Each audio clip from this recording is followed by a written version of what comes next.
Je me suis invitée au séminaire de mon mari, sous un faux nom. Le badge ne se cachait pas.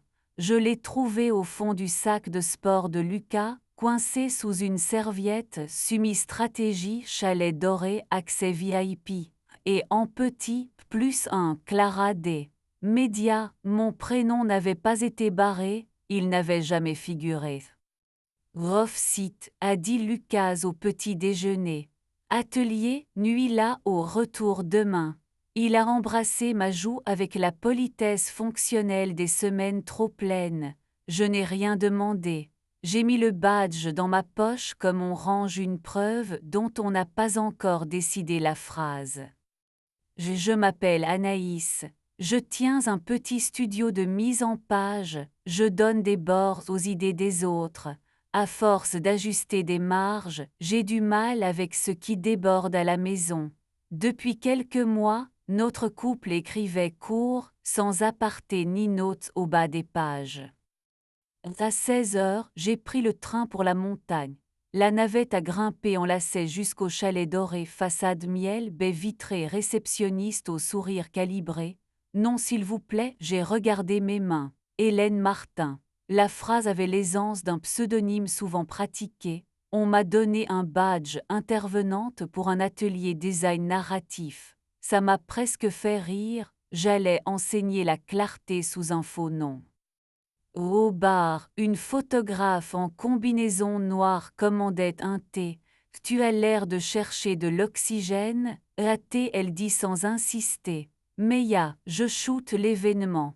Elle avait des yeux calmes, lents à juger, rapides à comprendre. Hélène, ai-je répondu, réalisant que j'avais oublié de m'inventer un nom de famille cohérent avec ma respiration. Elle a haussé les épaules. Les badges sont des costumes, on respire mieux quand on les ajuste. J'ai vu Lucas entrer avec Clara. Sa veste bleu nuit, son rire d'homme qu'on écoute, le poids léger d'une main posée sur un dossier. Rien de grave, mais un angle qui pique. Les terrasses pardonnent, m'a soufflé Meya. Si tu veux respirer, je suis restée, plus tard. La plénière a commencé, grand mot, slide trop chargé. J'ai pris des notes sur les fautes de typographie pour ne pas compter le souffle de Lucas. À l'entracte, Meya m'a relancé, l'atelier Story Design est plein, on t'attend.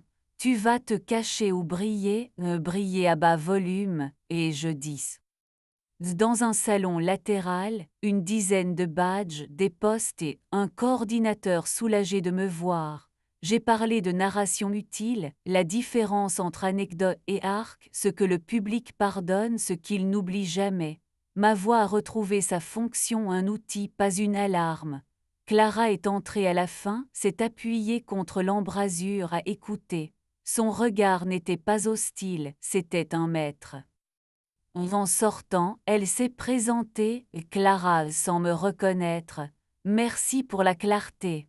Vous prenez des missions courtes, j'ai donné une carte blanche, sans logo, juste un mail. C'était comme prêter une allumette à une pluie fine.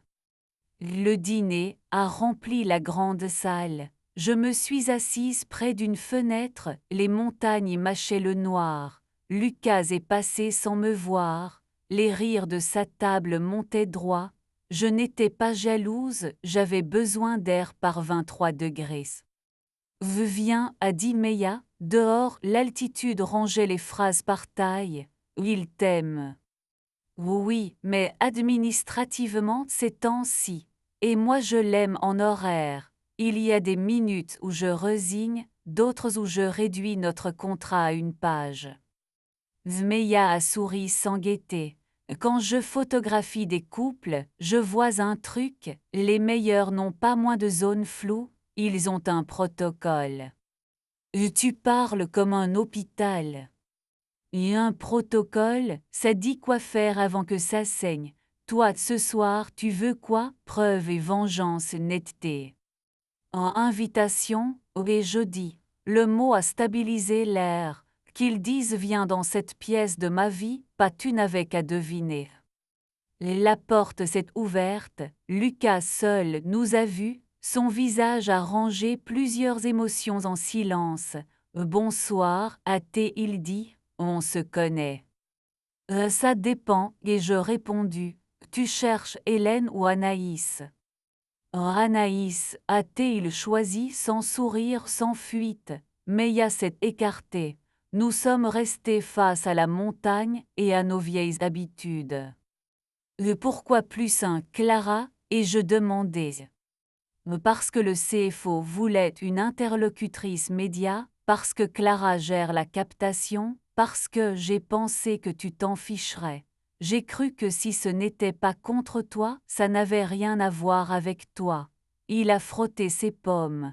Et j'ai aimé être regardé ici comme si j'étais bon pour des idées.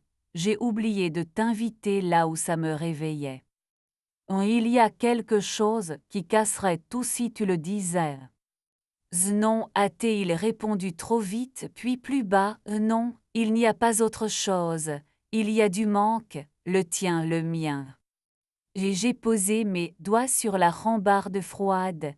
Je ne veux pas ouvrir notre mariage, je veux ouvrir nos bouches. Il a soufflé presque un rire. On écrit des règles. Règle 1, si une soirée t'allume, tu m'invites au moment où tu mets tes chaussures. Je viens si je peux, sinon je n'en fais pas un référendum. Règle 2, pas de secret photogénique. Rien qu'on aurait plaisir à raconter si on n'était pas nous deux. Et règle 3, on se touche en plein jour, tous les jours, même un coude. Règle 4, si l'un de nous commence à vouloir être voulu ailleurs, on le dit quand c'est petit. Je l'ai regardé, règle 5, pas de punition par efficacité. Arrête de bien faire sans me faire du bien. Il a hoché la tête sérieuse. Viens, a-t-il dit, je te présente à ma soirée. Nous avons traversé la salle. Clara nous a vus et a ajusté son sourire, ni faux ni fané. Lucas s'est emmêlé dans les prénoms, honnête jusque dans la confusion. Elle tient un studio de mise en page. Alors c'est vous, a dit Clara. On a cité votre travail sur un recueil à l'automne. Rien dans ses yeux ne demandait mon mari gratuitement. Elle avait sa propre fatigue, sa prime à gagner, sa nuit courte. Zmeya a glissé près de nous. 2 secondes, appuyez-vous là. Elle nous a placés sous une applique, m'a fait tourner l'épaule, a attendu le regard de Lucas, pas un angle mort. Puis elle a hoché la tête sans nous montrer l'écran. Pour vous, pas pour les réseaux. La soirée s'est assagie. Nous avons parlé du boulot comme d'une rivière qui a changé de lit. Je lui ai dit que je voulais moins d'exposés, plus d'invitations. Il m'a demandé comment remettre des poignées sur nos promesses. Nous avons écrit nos règles aux doses du programme du séminaire, entre un slogan et le plan d'évacuation. J'ai signé Anaïs puis Hélène en minuscule pour rire et me souvenir que j'avais eu peur. Il a signé Lucas sans alia, et quelque chose en moi cessé d'écraser ses ailes contre la vitre. Nous n'avons pas pris la même chambre. Je suis rentrée dans la mienne avec un soulagement sans héros. J'ai dormi comme à l'aéroport quand on sait enfin l'heure d'embarquement. Le matin, Lucas m'attendait dans le hall avec 2 cafés. Pour documentation, a-t-il dit maladroit, c'était tiède et parfait. Avant de partir, j'ai cherché Meia à la réception. La photo, elle l'a envoyée par airdrop. Contre-jour, visage en confiance, pas en vitrine. Dans le coin, elle avait écrit au doigt « Protocole, invitation, merci » et je dis « Pour la terrasse et le reste ». De rien, a-t-elle répondu. Les terrasses me rendent meilleure. Dans la navette, j'ai relu nos règles. J'ai ajouté tout en bas, minuscule, dire la petite envie avant qu'elle pousse des dents. J'ai glissé la feuille dans mon agenda, à côté de la liste de courses et d'un devis. La carte blanche donnée à Clara dépassait un peu, je l'ai remise droite. Peut-être que je l'appellerai pour une mission, pas pour la guerre, pour un cadre où l'on respire. Et si vous cherchiez un scandale, je n'ai qu'un faux nom, une vraie terrasse et une photo qui ne sortira pas d'une boîte. Si vous voulez une morale sur un post-it, le contraire du secret n'est pas l'aveu, c'est l'invitation. Et avant que ça saigne, on sort son protocole, pas pour étouffer l'histoire, pour lui donner des bords ou rester sans se couper.